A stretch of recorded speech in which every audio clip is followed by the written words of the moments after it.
Autumn is short up north. Sometimes I feel like I blink once and gone are the beautiful orange leaves outside my window, which is kind of a bummer, to be honest.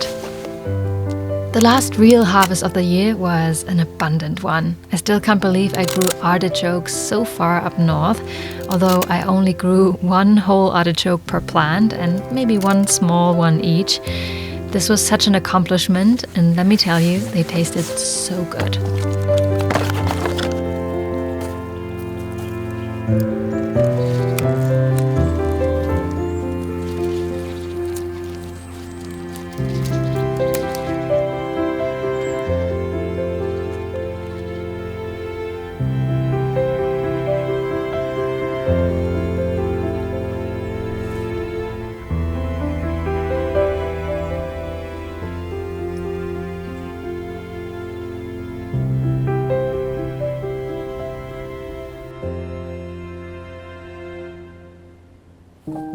Last autumn was so busy with work, and I feel like that is still the case this year. For some reason, it always gets hectic at the end of the year. But this time, I sat Tommy down and I said to him, we need to plan some fun little adventures in the autumnal forests to really make the most of it before the winter is here and everything is so cold and dark. And so we did.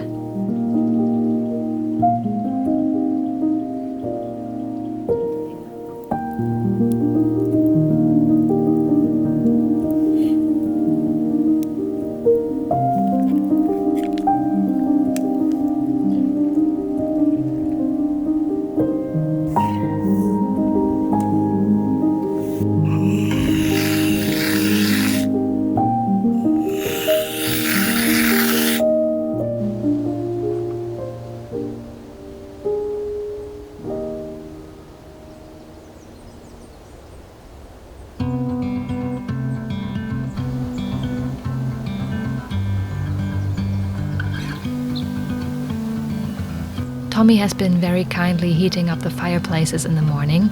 We have this little wood storage next to one of our sheds that he built this summer. So let me know if you want to see more of his builds.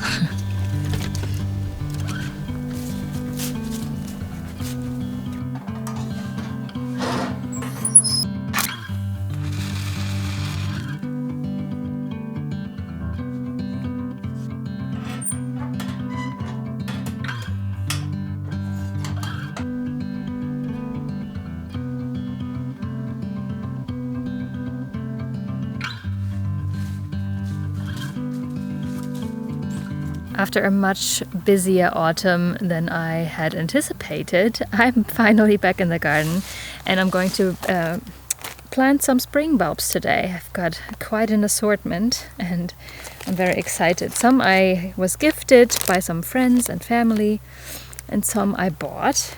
So, for example, we have some saffron crocus, which is kind of exciting. I have never planted that.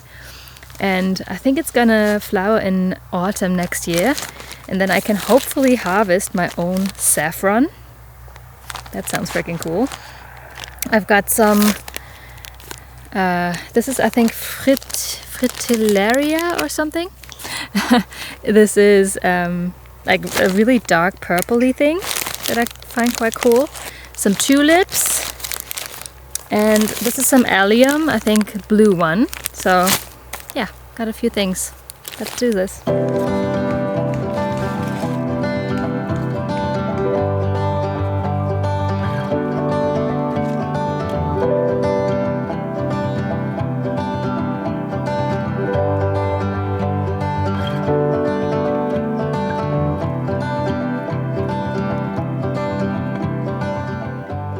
I've just planted Amazing Grace. I think it's a filled tulip, and I think I've planted it before and I really liked it, so yeah. It's now in here along with two narcissi. I'm not sure, I'm just gonna give them another try this year in pots. Last year they didn't work out, but we'll see.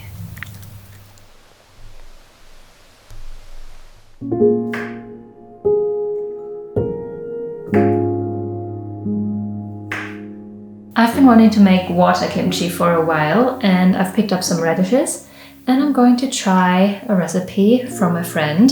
She has made these before and they were delicious. So hopefully they're gonna turn out lovely. It's a very simple recipe, so we shall see how it works. These are going to ferment, I think, for 1 day, and then you can already eat them. So that's perfect.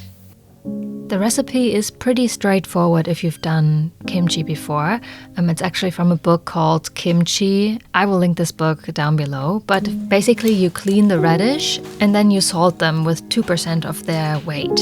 And then you let them soak in the salt for a couple of hours. And in the meantime, you can prep all the other ingredients. I like to get started making a dashi broth from kombu and some shiitake mushrooms. So I cook that, I make a dashi from it, and then I make something called pul.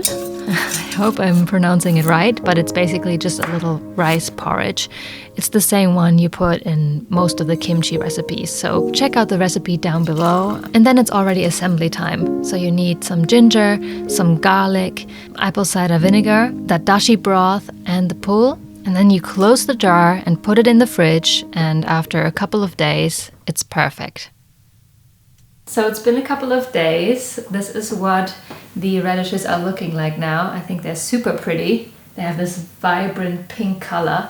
And I'm gonna do a taste test. I hope it's not gonna bubble over. We'll see. Okay, so far so good. Okay, no, it's fine. Oh, they smell so good. They smell sour, garlicky, gingery, fresh, and a little bit fermented. So let's give these a go. I think I'm gonna try a whole one first. Hopefully they're gonna have some crunch.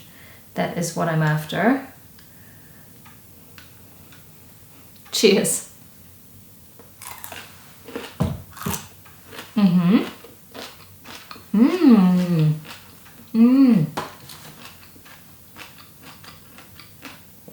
Oh, these are good.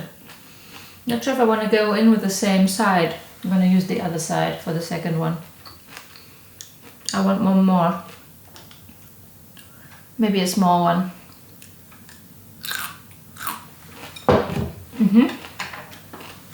So they definitely have the crunch that I'm looking for. And that slight funky fermented taste. I don't taste the garlic as much. I can smell it, but I don't taste it. So I think next time I'm gonna do even more garlic just to get a little bit of a garlicky punch in there. I do taste the ginger though. It's really good. This is a great recipe and I would highly recommend it. It looks a little bit complicated, but yeah, it was quite easy to make.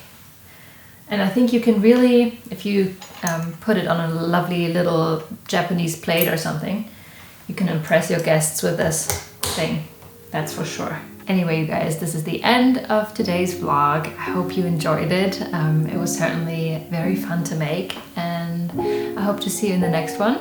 So make sure you subscribe and like and do all the YouTubey things. And I hope to see you guys in the next one.